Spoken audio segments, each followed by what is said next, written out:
Monster Hunter World was released back in 2018, and since then, it has been an industry benchmark, a case study on how AAA games should be done. Capcom's best-selling game of all time, and the game that truly kickstarted Capcom back to the Capgod status. It revolutionized the action-adventure role-playing game. In an age where games are littered with microtransactions, failed promises, bland and non-existent post-release content. Yes, I am looking at you, EA and Blizzard. Monster Hunter World and Iceborne crashed in like a meteor that blew up the norm and gave rise to an anomaly that should have been the standard of the gaming industry.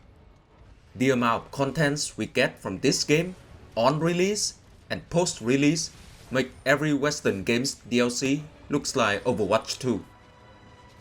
Here we are, over 6 years after the initial release and over 3 years since the last major update.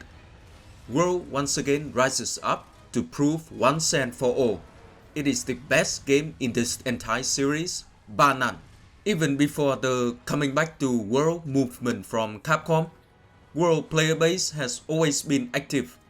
Whenever I search for an online session, I would always find a full page of player sessions, and that is specifically aiming for fatalists only.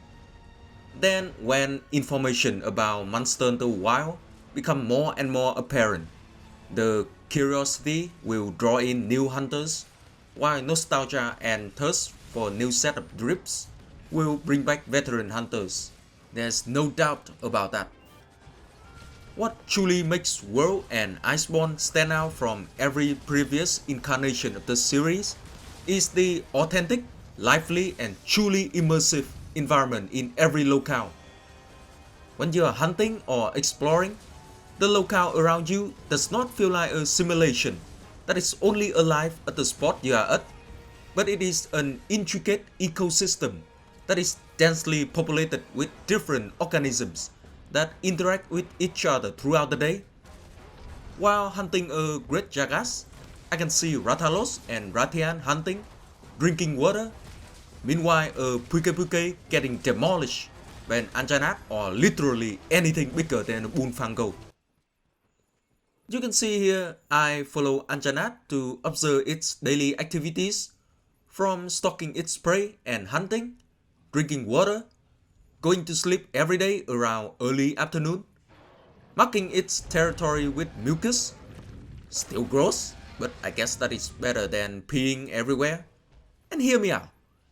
Maybe, just maybe, we can bring back the mucus to make soup out of it. If we can eat Diablo's tail, there's nothing we cannot eat and Mama Cat cannot cook. Am I right? Anyway, World and Iceborne actually have a daily cycle like in real life, and each monster lives throughout the day like real animals. This level of attention to details is just incredible. This right here is a very rare behavior from Anjanat. I was surprised at first to find out Anjanat sometimes spend the night near the cliff overlooking Astera to study us. Or just admiring the night sky because that scenery is breathtaking. Yes, sleep well. Go quietly into the night, my pink coat. I will be wearing you soon. Amazing as the ecosystem was, it is still the awesome gameplay and feels of World that pull in new players and diehard fans like myself to stay since the beginning. There are a few flaws, of course. World Online is clunky, and that is the one thing that I dearly hope can be improved upon in Monster Hunter Wilds.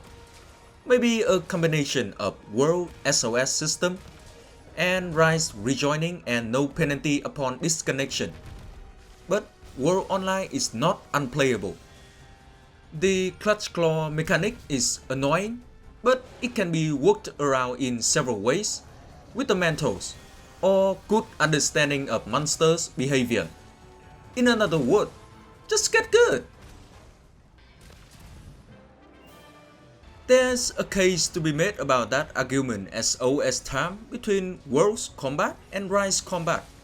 But for me, to sum it up, Rise Combat feels more fun, while World Combat feels more real. The weight of hitting a monster in World feels like you are actually trying to cut through its scale to reach its flesh, while in Rise, you can be whatever anime characters you ever dream of being isekai by Chokun too. It's just preference in this case. As for me, I really prefer World's Combat more. We can't talk about a Monster Hunter game without mentioning its roster, and can't talk about World without mentioning Turf War, a truly revolutionized mechanic. It's just plain awesome seeing two gigantic monsters tearing each other a new asshole.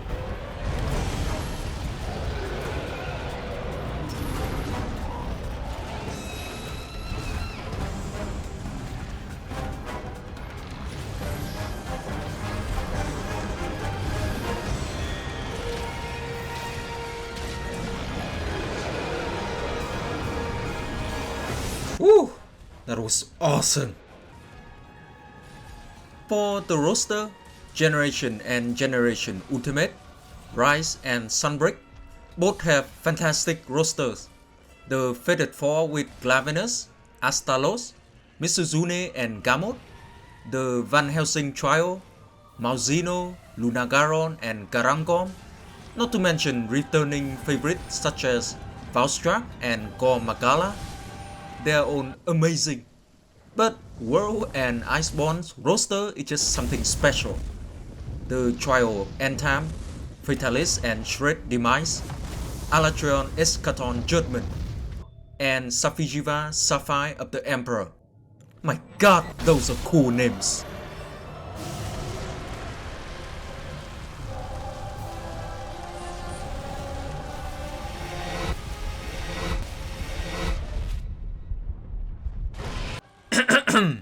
My apology, I was starstruck by the majesty of the Emperor. Back to the topic. Fatalis alone just stood above the rest. A traditional design Western dragon that is terrifying both in lore and in gameplay. I mean, he nukes the capital of an entire kingdom that had elder dragons for sport in one night. One night! The kind of kingdom that catch Kushaladhara like I catch Pidgey in Pokemon. The kind of kingdom that built a sky tower using Kushaladhara's species as bricks. Then we have Safijiva with an entire new augmented system that breathes a fresh air to the game. Also, don't forget the incredible monsters like Raging Bakidios, Behemoth, and World's Rajan, who actually lives up to its name of being Super Saiyan instead of being Dragon Ball Super Gohan like in Rise. World, I feel like it's a combination of everything Capcom learns from previous titles. The monster designs, weapons visual effect, and hit lag that enhance how each weapon felt making contact with monster skins, while still retaining the technological advantage that edged out Rise from being the best Monster Hunter game so far. The gorgeous graphic, full of life, ecology, as well as living and breathing monsters, all of this just combined and gave birth to what can only be called a masterpiece. Though if even that is not enough to convince you, once you have experienced all the cutting, getting blown up, getting beaten, getting punched, roast to death from hunting monster after monsters, dragons after dragons, the quiet life of catching rare endemic life to keep as pets is peaceful and healing. Also, it is really fun and has depth to it. For example, certain creatures will only come out during clear night sky, or you have to flash some out of the sky and quickly catch them before they run away. Look at how cute and majestic they are. They would have made for fine clothing or armor, if not for the fact we would have to hunt their entire species to extinction to get enough materials for one set of clothes. Oh! And who does not wish to eat these foods once in their life? Honestly, I would be okay with living in a world infested with monsters and dragons that can kill us if we so much as tiptoeing outside without wearing their cousin's skin. just because of these foods. So, those are the reasons that I think make Monster Hunter World shines like a sapphire star among its peers. What do you guys think about Monster Hunter World? And is there any other aspect of the game that stand out and stick with you? Let me know down in the comment below. If you are still hesitating to try out Monster Hunter World or to jump in the series, there's no better time than now. The game has tons of hunters at any given time. And by the time you burn a couple hundred hours of your lives into this game, 2025 is here. Then you can forget about touching grass or seeing your loved ones, because Monster Hunter World is on the horizon. Thank you for watching, and if you enjoy, please leave a like and subscribe. It truly helps the channel tremendously. Stay toasty everyone, and keep on hunting. Valdor over and out.